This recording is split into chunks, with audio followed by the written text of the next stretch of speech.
जिस मजबूती के साथ हमारी सरकार ने इस एग्जामिनेशन को लिया जी, ये हिंदुस्तान में ऐसा नहीं हुआ। लेकिन आप अब इसको सवाल भी समझिए। उठ रहे लेकिन निश्चित रूप से पदाधिकारियों के कारण जो सवाल खड़े हुए हैं, जी, सरकार को इन मुद्दों पर एक एसआईटी जांच बैठा करके जांच करा लेना चाहिए ताकि कोई उंगली ना उठे। मेरा सवाल है कि जब सरकार अच्छा काम कर रही है जी, और हिंदुस्तान में रोजगार के नहीं, नौकरी के सवाल पर इससे ज़्यादा शिक्षक बहाली के मामले पर आज तक किसी ने काम नहीं किया। जी। बीपीएससी के द्वारा शिक्षकों के लिए जो परीक्षा ली गई उसके ऊपर अब सवाल उठ रहे हैं। कहा जा रहा है कि इसमें भी घोटाला हुआ है। बीजेपी भी सवाल उठा रही है। मेरे साथ पप्पू यादव, इनसे बात करेंगे। पप्पू जी, जो बीपीएससी के द्वारा परीक्षा ली गई, कहा जा रहा है कि उसमें बड़ा घोटाला हुआ। हमको तो समझ में नहीं आता है जी। कि 17 साल बीजेपी थी ना, सारा एग्जामिनेशन तो जितना एग्जामिनेशन सब में प्रश्न लीक आउट होता था और इन्हीं लोगों के द्वारा, और सब विभाग इन्हीं लोगों के पास था।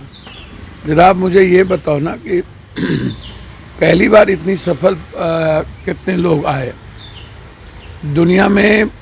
ऐसा हिंदुस्तान में कभी हुआ क्या?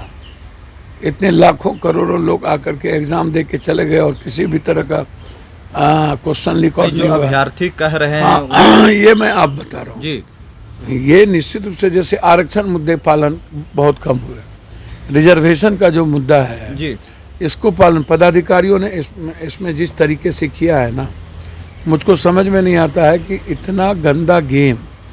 जैसे एक कोचिंग का विद्यार्थी टोटल पास कर गया और दूसरे कोचिंग का विद्यार्थी निकला ही नहीं। तो अधिकारियों ने गंदा गेम किया, इसमें अधिकारियों ने कुछ गंदा गेम खेला है।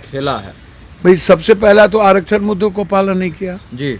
आप इसकी जांच का विषय है आप देने के पहले। दूसरा चीज हम ये जानना चाहते हैं, विकलांग का आरक्षण का मामला है या अन्य भी जो आरक्षण के मुद्दे हैं, इस पर इसको आपने कैसे जनरल कोटे में कैसे आपने इसको भर दिया? दूसरी तीसरी चीज सबसे बड़ी बात है कि ये कैसे संभव है कि एक जगह ही टोटल चीज फोकस रहा। अब 19 जगह 20 जगह ऐसा फोकस है कि कहीं हम एक क्लासेस के एक रूम के यदि 18 बच्चे हैं तो 18 हम निकल गए। तो कुछ गड़बड़ है इसमें। नहीं, जांच का विषय है जी। जिस मजबूती के साथ हमारी सरकार ने इस एग्जामिनेशन को लिया जी, ये हिंदुस्तान में ऐसा नहीं हुआ।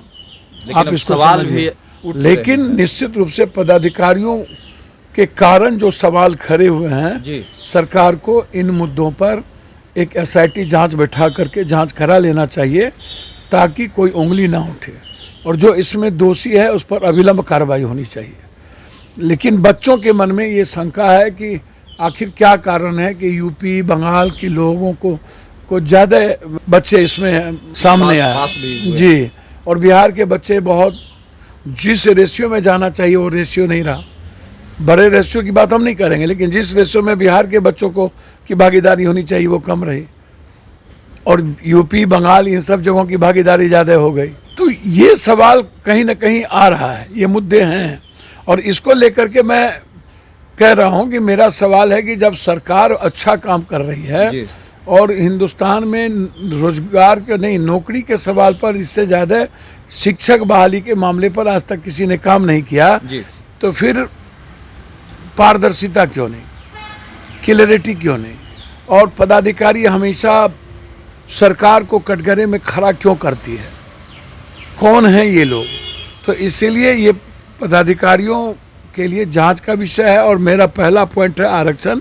दूसरा पॉइंट है कि बेसिकली एक कोचिंग का बच्चा या किसी जगहों का एक खास बच्चा निकल गया जी, और कहीं के बच्चे नहीं निकल पाए। तो ये जो बात उठ रही है कि कहीं ना कहीं इन्फ्लुएंसर हुआ है, कहीं ना कहीं कुछ बातें हैं, तो इस पर गंभीरता से जांच की मांग जायज है। मतलब मैं समझता हूं कि जो अभ्यर्थियों ने जो मुद्दे उठाए हैं, जो पॉइंटर्स उठाए हैं, उसकी जांच तो सरकार को करनी ही चाहिए।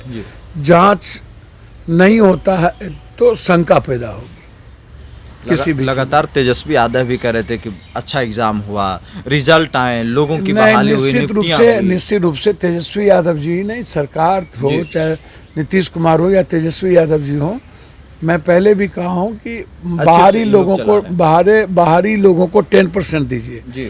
मैं पहले भी कह रहा हूँ कि यदि एग्जामिनेशन बड़े लेवल पर भी है अच्छे से हुआ जी। तो सरकार को धन्यवाद की जगह, लेकिन जब हमारे ही बच्चे बिहार के बच्चे ये सवाल खड़े हो रहे हैं तो उन्हीं का बच्चा है ना, जी। बिहार के ही तो बच्चे हैं। ये भी तो ये जांच का विषय है, तो जांच तेजस्वी यादव जी करा ले। चलिए, मैं चाहता हूं। शुक्रिया सर, थैंक यू। धन्यवाद।